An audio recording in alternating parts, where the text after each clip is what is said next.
La FRCA, le département de la Réunion, le syndicat du sucre de la Réunion vous présente Terre d'ici.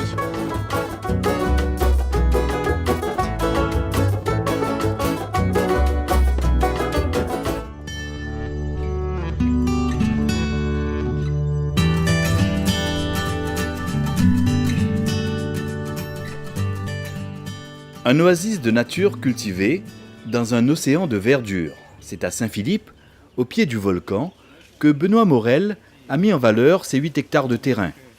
Vanille, palmistes et quantité d'arbres fruitiers poussent ici tranquillement au rythme des saisons, car Dame Nature est là aussi chez elle, vénérée et respectée par ce travailleur de la terre qui a choisi depuis plusieurs années de se lancer dans l'agriculture biologique. Bien sûr, j'ai toujours été attiré par ce côté un peu plus naturel. Et j'ai rencontré des personnes intéressantes sur mon parcours. Et ça m'a donné l'impulsion justement d'aller vers cette agriculture. Non pas justement pour le côté économique, mais c'est plus par éthique. C'est-à-dire donner un sens à ma vie d'agriculteur et ne pas être dépendant justement des agrochimistes.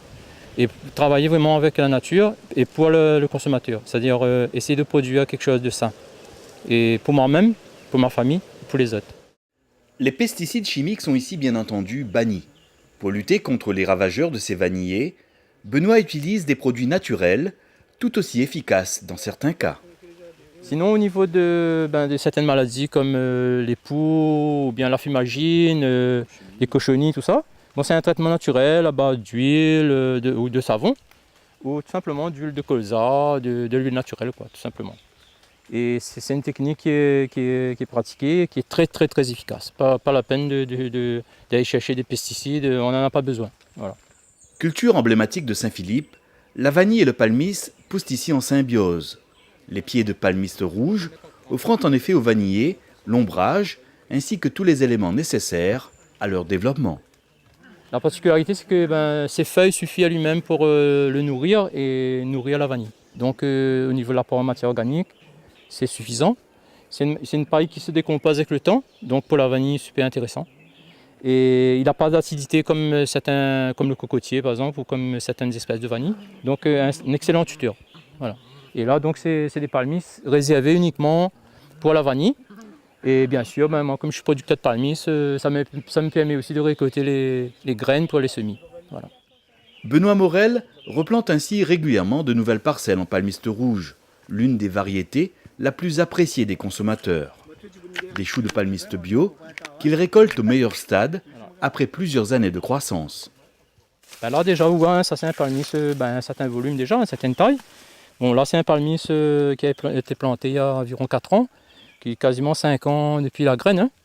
Et voilà, arrivé à bon stade pour être récolté. Bien sûr, nous pouvons manger lui aussi cru. Il n'est pas obligé de manger avec la vinaigrette ou quoi que ce soit. On peut le manger cru et c'est aussi bon qu'une simple salade. Donc une culture qui s'y prête à Saint-Philippe et qui est une culture encore rentable, qui est encore très demandée.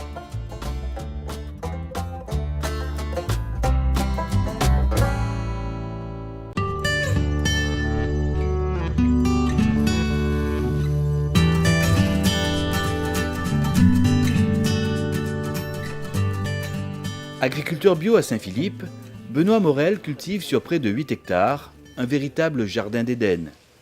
Tout ou presque pousse ici de manière naturelle, comme ces parcelles de curcuma. Moi, j'ai toujours été un peu attiré par ce parfum de curcuma, d'épices. Et c'est une culture en fait, qui s'y prête quand même assez bien au niveau de Saint-Philippe, nos régions. Et puis en plus, c'est une culture, une épice qui est très demandée en ce moment au niveau vertu médicinal, donc et puis en bio quoi. Donc il y a quand même de la demande. Et moi, comme je suis en bio, j'ai eu l'opportunité justement d'essayer de mettre en place un peu ces cultures et de la développer quoi. À côté de ces cultures traditionnelles, Benoît a également planté des essences endémiques ainsi que de nombreux arbres fruitiers exotiques originaires des 4 coins du monde. En fait, le vrai nom c'est Benkosi ou Benchosi des Andes. Et on peut manger lui comme ça, à ce stade-là.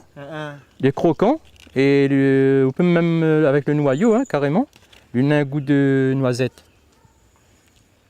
et de noix. Et en fin de compte, quand il mange lui, quand lui est mûr, ben c'est la chair sur le noyau en fait, hein, des crémeux, et on a un goût de Là, tu penses pas sur le baby pistache. marron. On a un goût de marron. Sur le baby pistache, on entend pour manger ou C'est un goût de... de noisettes, en fait, de cacahuètes, de pistaches. Au détour du chemin, Benoît nous fait découvrir un autre fruit, tout aussi méconnu sur notre île. Mais qui existe à La Réunion depuis un certain temps, hein, et qui s'appelle le chicou, enfin en anglais, mais c'est la sapoti, en fait, la vraie sapoti, les sapotillés. Voilà, donc c'est un fruit d'originaire des Caraïbes, d'Amérique centrale, et ben, qui n'a pas été pareil, hein, introduit à La Réunion, mais qui n'a jamais été développé.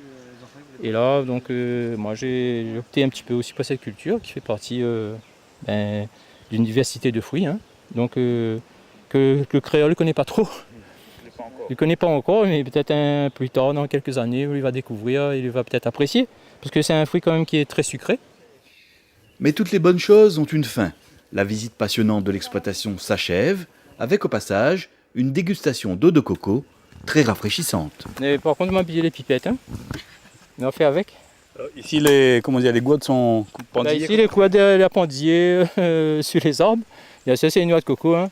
Et ça, c'est une production sur l'exploitation. Pour moi, il fait partie non seulement de la beauté, mais aussi un peu de l'équilibre, hein. Et ben, c'est un fruit quand il fait chaud, quand il désaltère, et puis il est agréable, quoi. Comme dirait M. Morel, il y a tous les éléments qu'il faut pour nourrir l'homme. Et voilà, donc il n'a pas besoin de manger que sa goude. Les goudes sont tout autour de lui quand il travaille. Et ici, il fait suffisamment chaud pour avoir besoin de boire de temps en temps. Et il faut un sabre par contre.